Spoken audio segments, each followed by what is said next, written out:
आज हम पढ़ रहे हैं सुदर्शन की प्रसिद्ध कहानी हार की जीत, इसके प्रश्नों के उत्तर। तो अब हम पाठ से आगे जो पहला प्रश्न है इसको देखेंगे और विस्तार से चर्चा करें। आगे दी गई गतिविधियों इस कार्य में आपकी सहायता करेंगी। जो आगे दी गई गतिविधियां हैं वो इस कार्य में हमारी सहायता करने वाली हैं। तो पहला है टॉपिक मेरी समझ से। आइए अब हम हार की जीत कहानी को थोड़ा और निकटता से समझ लेते हैं। क है नीचे दिए गए प्रश्नों का सटीक उत्तर कौन सा है, उसके सामने तारा बनाइए। सुल्तान के छीने जाने का बाबा भारती पर क्या प्रभाव हुआ? बाबा भारती के मन से चोरी का डर समाप्त हो गया। बाबा भारती ने गरीबों की सहायता करना बंद कर दिया। बाबा भारती ने द्वार बंद करना छोड़ दिया और बाबा भारती असावधान हो गए। तो इसका इन चारों विकल्पों में से सही उत्तर जो है ये है कि बाबा भारती के मन से चोरी का डर समाप्त हो गया। इसके बाद अगला प्रश्न है बाबा के मन से चोरी का डर समाप्त, ये पहले का उत्तर है। दूसरा प्रश्न है बाबा भारती भी मनुष्य ही थे। इस कथन के समर्थन में लेखक ने कौन सा तर्क दिया है? तो पहला तर्क है बाबा भारती ने डाकू को घमंड से घोड़ा दिखाया। दूसरा है बाबा भारती घोड़े की प्रशंसा दूसरों से सुनने के लिए व्याकुल थे। तीसरा है बाबा भारती को घोड़े से अत्यधिक लगाव और मोह था। चौथा है बाबा भारती हर पल घोड़े की रखवाली करते रहते थे। उत्तर, बाबा भारती घोड़े की प्रशंसा दूसरे से सुनने को व्याकुल थे, क्योंकि वो भी एक मनुष्य थे। हर मनुष्य को अच्छा लगता है अपनी चीज़ की प्रशंसा सुनना, तो ऐसे बाबा भारती भी प्रशंसा सुनने को व्याकुल थे। फिर ख है अब अपने मित्रों के साथ चर्चा कीजिए कि आपने ये उत्तर ही क्यों चुने। आपने ये उत्तर क्यों चुने, इन दोनों प्रश्नों के ये उत्तर क्यों चुने, उस पर आपने चर्चा करनी है। तो उसका उत्तर इस तरह है। प्रश्न 1 का उत्तर यह हमने इसलिए चुना क्योंकि डाकू खड़ग सिंह का दिल बाबा भारती के घोड़े पर आ गया था और जाते जाते वह कहा गया कि यह घोड़ा मैं आपके पास न रहने दूंगा। बाबा भारती अपने घोड़े से बहुत प्यार करते थे और उसकी रक्षा के लिए उन्होंने अस्त्र बल का पहरा देना आरंभ कर दिया था। उनका प्रिय घोड़ा खड़ग सिंह ले गया था, इसलिए अब उनके मन से चोरी का डर समाप्त हो चुका था, क्योंकि जो उनके पास कीमती चीज़ थी, मूल्यवान चीज़ थी, उसको तो डाकू ले गया। अब किस चीज़ का डर था उनको, इसलिए हमने ये उत्तर चुना। और जो प्रश्न 2 था का उत्तर हमने इसलिए चुना क्योंकि प्रत्येक व्यक्ति अपनी प्रिय वस्तु या व्यक्ति की प्रशंसा दूसरों से सुनकर प्रसन्न होता है। यह मानव स्वाभाविक गुण है मनुष्य का। उसके बाद है शीर्षक। इस शीर्षक में देखिए, जो शीर्षक करके है इसमें देखिए, आपने भी जो कहानी पढ़ी है इसका नाम सुदर्शन ने हार की जीत रखा है। क्या रखा है कहानी का नाम? हार की जीत। अपने समूह में चर्चा करके लिखिए कि उन्होंने कहानी को यह नाम क्यों दिया होगा। अपने उत्तर का कारण भी लिखिए। कहानी का नाम हार की जीत ही क्यों रखा, उसको भी आपने बताना है। फिर आगे देखते हैं। अभी हमने जो कहानी पढ़ी है इसका नाम सुदर्शन ने हार की जीत रखा है। इस कहानी का यह शीर्षक उन्होंने कहानी के अंत को आधार बनाकर रखा है।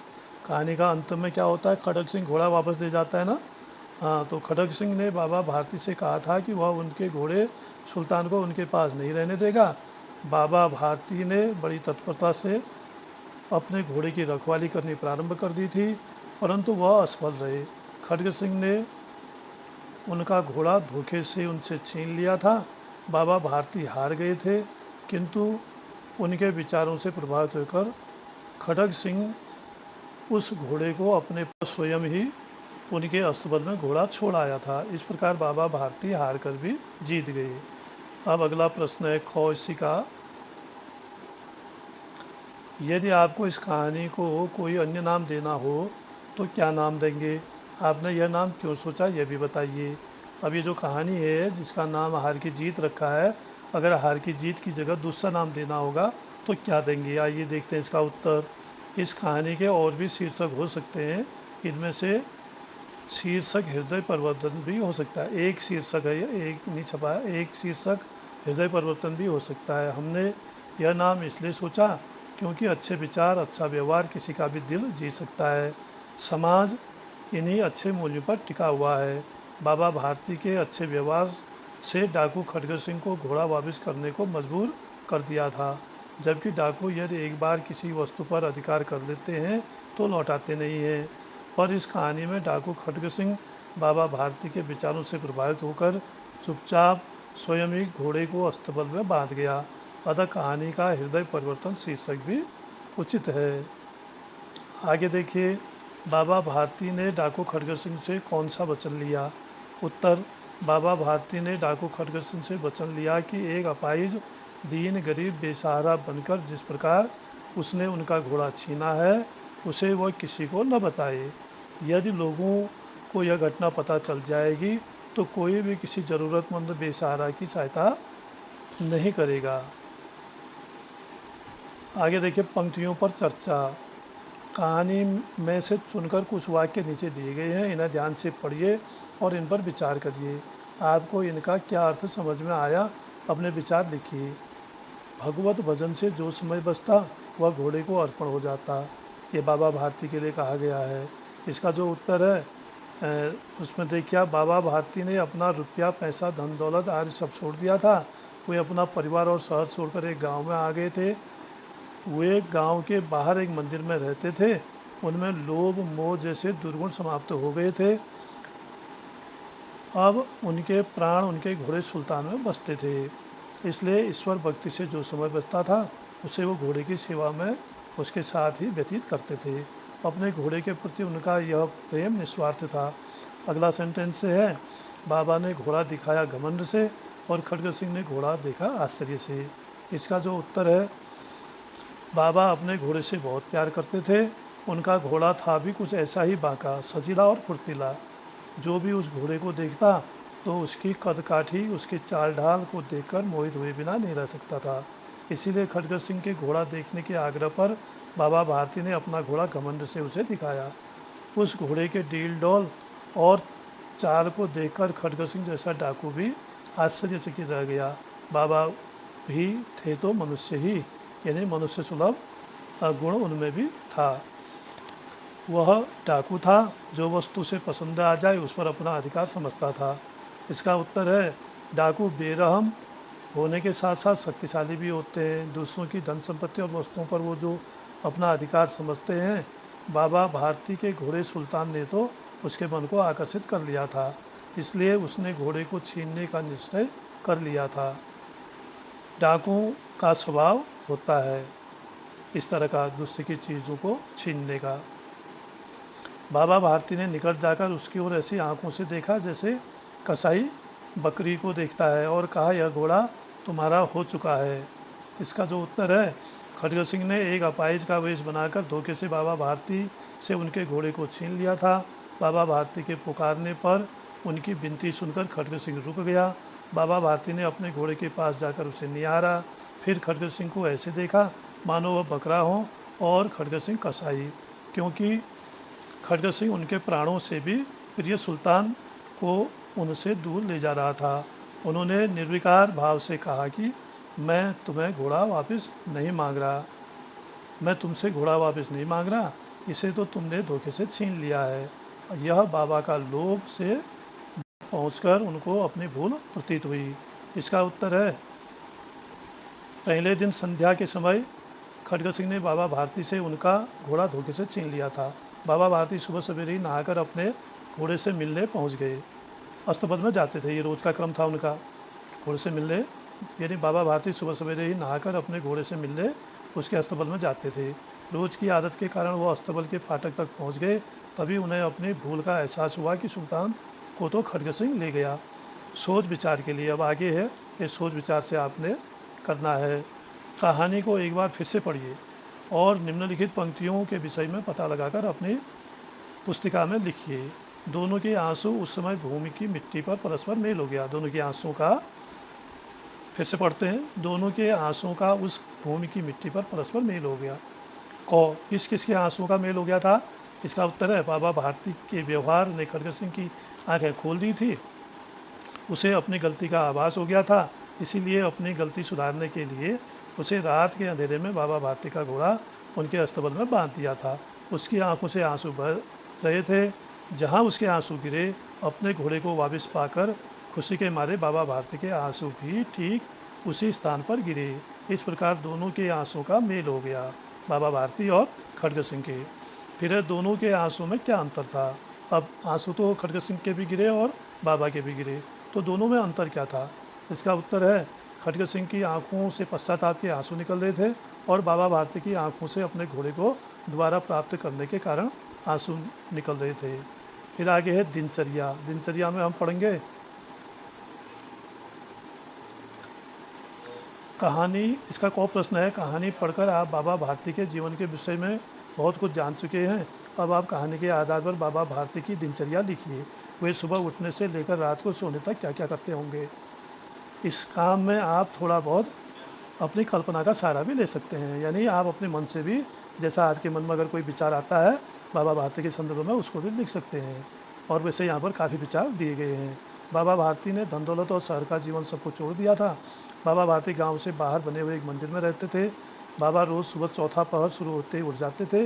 इसके पश्चात अपने नित्य कर्म से निवृत्त होकर स्नान करके पहले अपने घोड़े को चारा इत्यादि देते और पानी पिलाते। उसे दुलार करने के बाद मंदिर में जाकर ईश्वर भक्ति करते। ईश्वर भक्ति पूरी करने के पश्चात गांव के लोगों की समस्याओं का समाधान करते थे। यदि किसी परिवार या कुछ व्यक्तियों के आपस में मतभेद या मनमुटाव हो जाता था तो गांव के कुछ समझदार लोगों के साथ मिलकर दोनों पक्षों का मतभेद दूर करते थे। इसके पश्चात दोपहर का भोजन इत्यादि करके कुछ देर विश्राम करते। इसके पश्चात फिर एक बार घोड़े को पास जाकर उसके चारे पानी को देखते। फिर दोबारा संध्या बंदन में लग जाते। तत्पश्चात भोजन इत्यादि करके फिर अपने घोड़े सुल्तान के पास जाते और उस पर चढ़कर कुछ मील की सैर करके आते। फिर अपने घोड़े की सेवा कर सोने चले जाते। अब आप अपनी दिनचर्या भी लिखिए। अब आपने इसी तरह अपनी दिनचर्या भी लिखनी है कि आप सुबह उठने से लेकर रात सोने तक क्या क्या करते हैं। तो ये जो अपनी दिनचर्या है, ये किसी बच्चे की दिनचर्या दी गई है, तो आप भी इस हिसाब से अपनी दिनचर्या लिखिए। मेरी दिनचर्या, मैं संयुक्त परिवार में रहता हूँ। मैं सुबह 5 बजे उठ जाता हूँ। उठकर पहले घर के सभी बड़ों के चरण छूकर उन्हें प्रणाम करता हूँ। फिर नित्य कर्म से निपटकर अपने दादाजी के साथ व्यायाम करता हूँ। तत्पश्चात अपने बिस्तर की चादर झाड़कर बिछाता हूँ। अपने विद्यालय का बस्ता समय सारणी के अनुसार एक बार देखता हूँ। इसके पश्चात नहा धोकर अपने मंदिर में भगवान के सामने नतमस्तक होता हूँ। इतनी देर में माँ और चाची हमारा नाश्ता टेबल पर लगा देती हैं, साथ ही हमारा लंच बॉक्स भी रख देती हैं। नाश्ता करके हम विद्यालय जाते हैं। विद्यालय से घर आकर हम खाना खाकर विश्राम करते हैं और उसके पश्चात विद्यालय से मिला गृह कार्य करते हैं तथा कक्षा में पढ़ाए गए पाठों की पुनरावृत्ति करते हैं। फिर संध्या समय मित्रों के साथ तत्पश्चात अपने कमरे में जाकर सो जाते हैं। और फिर है कहानी की रचना, यानी कहानी बताना जो है उसको हम रचना कहते हैं। जैसे कोई कहानीकार कहानी लिखता है तो वह रचना कही जाएगी। तो यहाँ पर जो है ये जो कहानी लिखी गई है इसके द्वारा, सुदर्शन जी के द्वारा, ये जो महान कहानीकार थे। तो इस कहानी की कौन कौन सी बातें आपको पसंद आई हैं, आपस में चर्चा कीजिए। अब कहानी आपने पढ़ी तो इसकी कुछ बातें आपको बहुत अच्छी लगी होंगी, तो कौन सी बातें हैं उन पर आपने चर्चा करनी है। तो हम देखते हैं इसका उत्तर।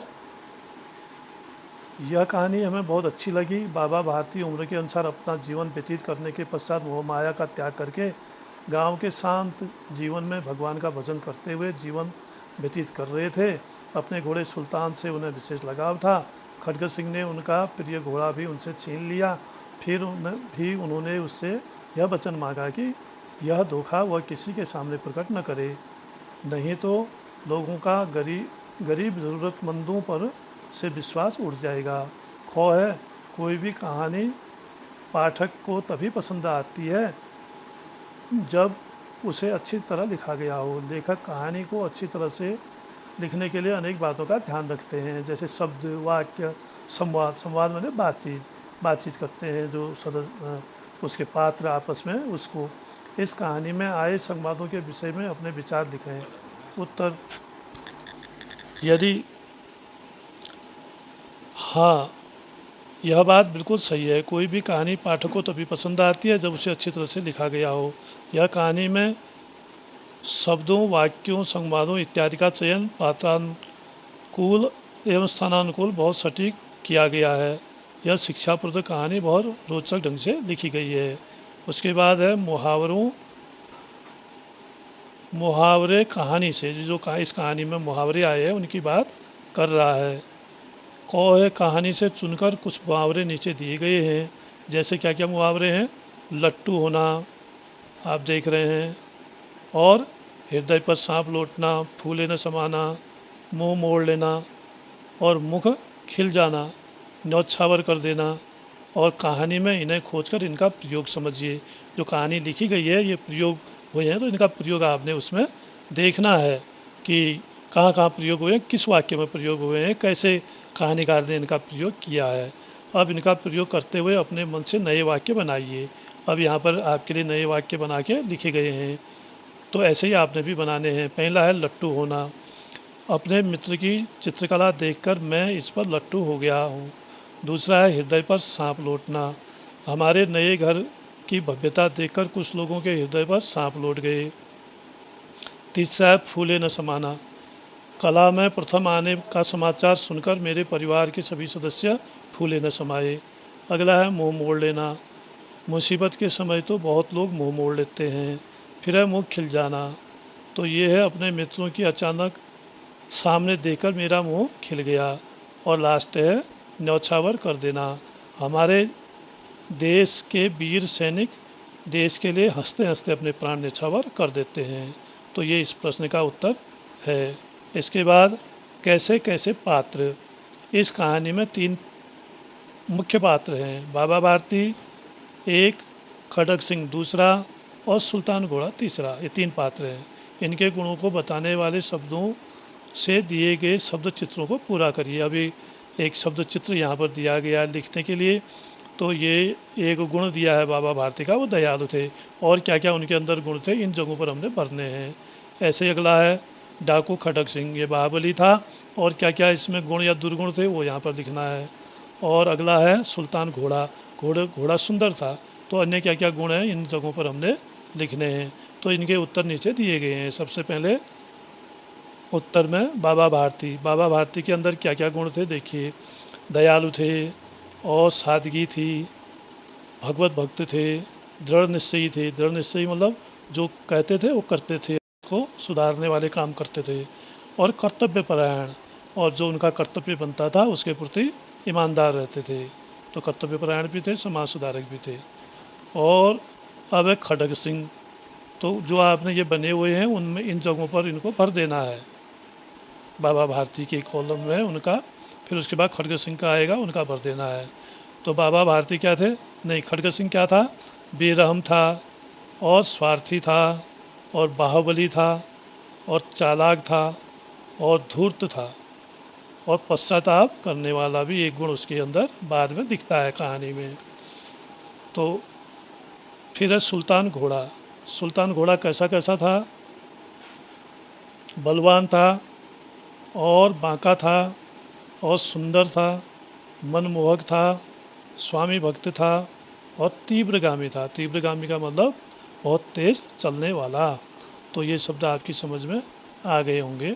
तो इनको आपने इस जगहों पर भर देना है, इन जगहों पर इनको लिख देना है। आपने जो शब्द लिखे हैं वो किसी की विशेषता, गुण और प्रकृति के बारे में बताने के लिए उपयोग में लाए जाते हैं। ऐसे शब्दों को विशेषण कहते हैं। यानी जो शब्द विशेषता बताते हैं उनको कहते हैं विशेषण। तो अब पाठ से आगे अगला शीर्षक है पाठ से आगे।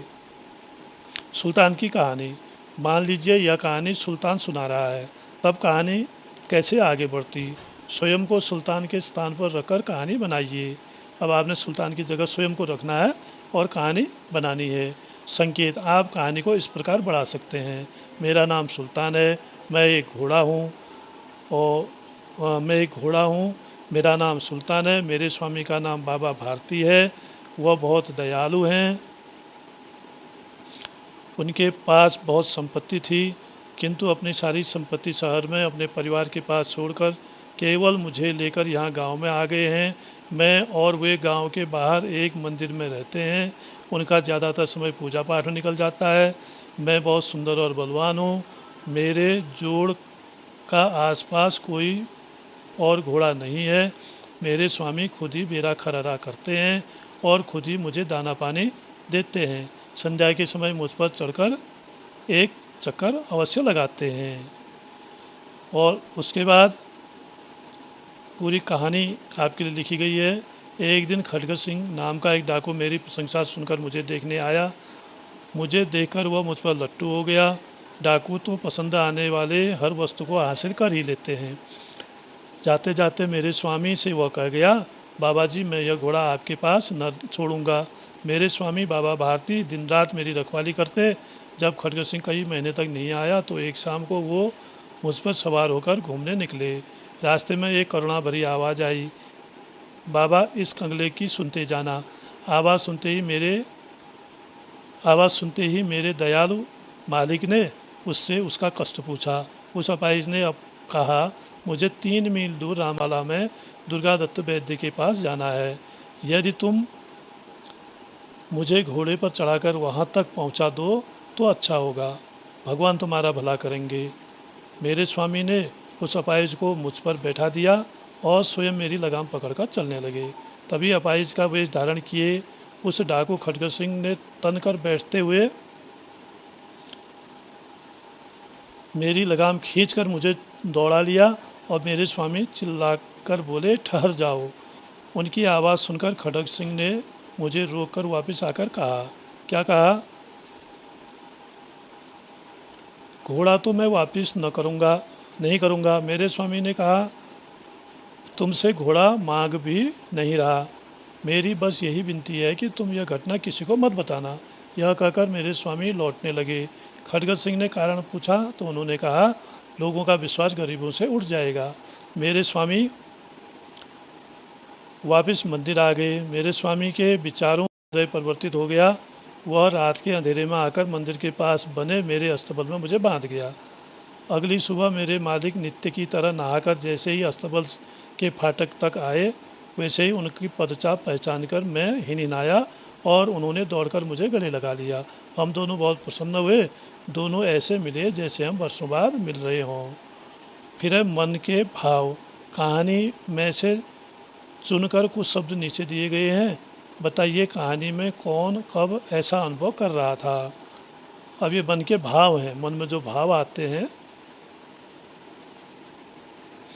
क्या क्या भाव हैं? चकित, अधीर और डर, यह अधीर, और प्रसन्नता, करुणा और निराशा।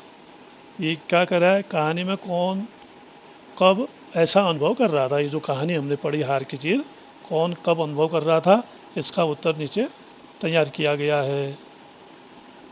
चकित शब्द है सबसे पहले। डाकू खडगर सिंह ने बाबा भारती से उनके सुल्तान को छीन लिया था, किंतु घोड़े के छीने जाने के बाद भी बाबा भारती ने उससे यह कहा कि ये इस घटना को किसी को नहीं बताना। यह सुनकर डाकू का भी हृदय परिवर्तन हो गया और वो घोड़े को वापस बाबा के पास छोड़ गया। अपने सुल्तान को वापस पाकर बाबा आश्चर्यचकित रह गए। दूसरा शब्द है प्रसन्नता।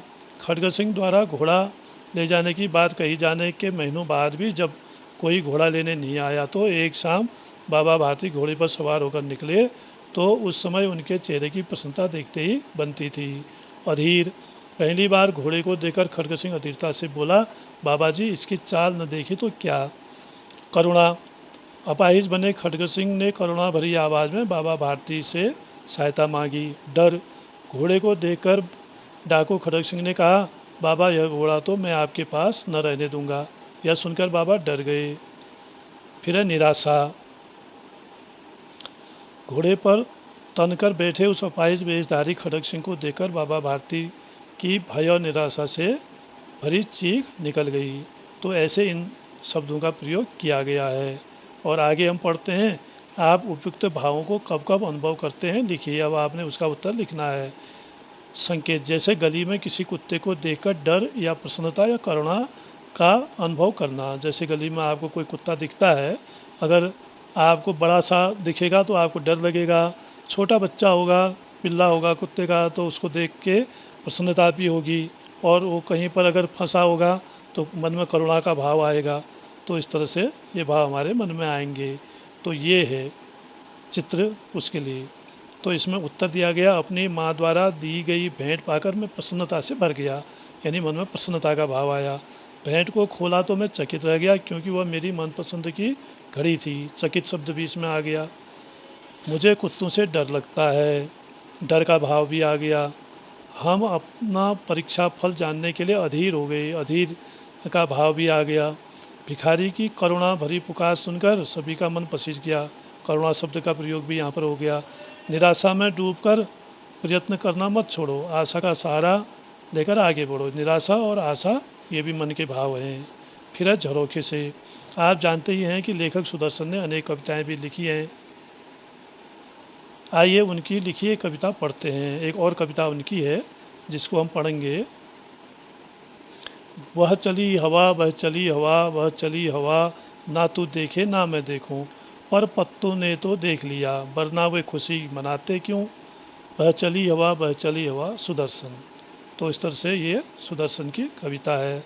फिर है साझी समझ। आपको इस कविता में क्या अच्छा लगा, आपस में चर्चा कीजिए और अपनी लेखन पुस्तिका में लिखिए। ये इसमें कविता में क्या क्या अच्छा लगा, ये जो कविता यहाँ पर पढ़ी हमने अभी, इसकी बात कर रहा है। खोजबीन के लिए सुदर्शन की कुछ अन्य रचनाएं पुस्तक में दिए गए QR कोड या इंटरनेट या पुस्तकालय की सहायता से पढ़ें, देखें और समझें। तो यहीं पर ये कहानी का प्रश्न अभ्यास पूरा होता है। धन्यवाद।